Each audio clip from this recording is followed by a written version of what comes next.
Саламатсыздарбы? Мен бүгүнкү сабакта санарип технологияларды жана интерактивдүү методдорду колдонуп, заман талабы болуп жаткан 5E моделин пайдаланып, сабагымдын максатына жеттим.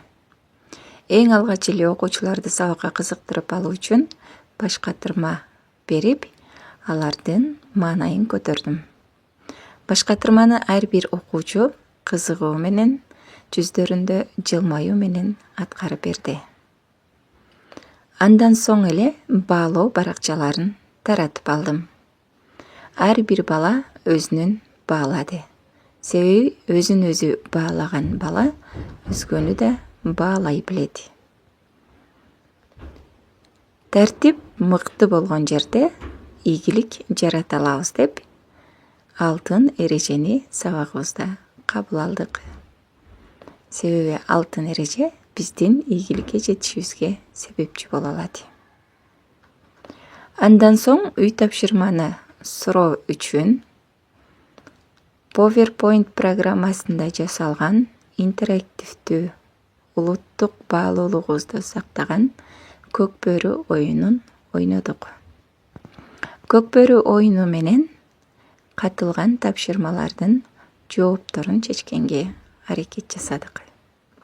Ар бир окуучу көкбөрү оюнуна кызыгуу менен, шыктануу менен катышып жатты. Жаңы теманы ачып алуу максатында боз үйдө даярдалган көйгөйлүү суроону сунуштадым. PowerPoint программасы аркылуу интерактивдүү жасалган. Берилген суроого жооп берип, андан кийин жаңы теманы баштадык. Жаңы темада 5E моделин пайдаланып, изилдөө методун колдонуп, окуучулардын өзүнө тапшырма бердим. 5 мүнөттүн ичинде теманы окуп чыгып, алдыларына коюлган каражаттар менен теманы түшүндүрүп берүүнү тапшырма катары бердим. 2 топтон 2ден окуучу чыгып, жаңы тема боюнча түшүндүрүштү. Биринчи топ аба шарлары боюнча сүйлөсө, экинчи топ нерселердин суюктуктарда сүзүү шарттарын түшүндүрүп өттү. Мектебибизде заманбап технологиялар жана лабораториялык приборлор жоктугуна байланыштуу кадимки эле үй шартындагы буюмдар менен биз темабызды түшүндүрүп атты. Окуучулар өздөрүнүн оюн айтып, өздөрү түшүндүргөн темага мен кошумча иретинде кеңейтип, маалыматтарды берип, ар бир окуучу түшүнгүдөй билимди бере алдым деп ойлоймун. Андан сырткары өзүм дагы тажрыйба жүргүзүп берип, айырмачылыктарын көрсөтүп бердим. Берилген маалыматтарды ар бир окуучу жазып, далилдеп, текшерип, тажрыйбалар менен таанышып алдылар.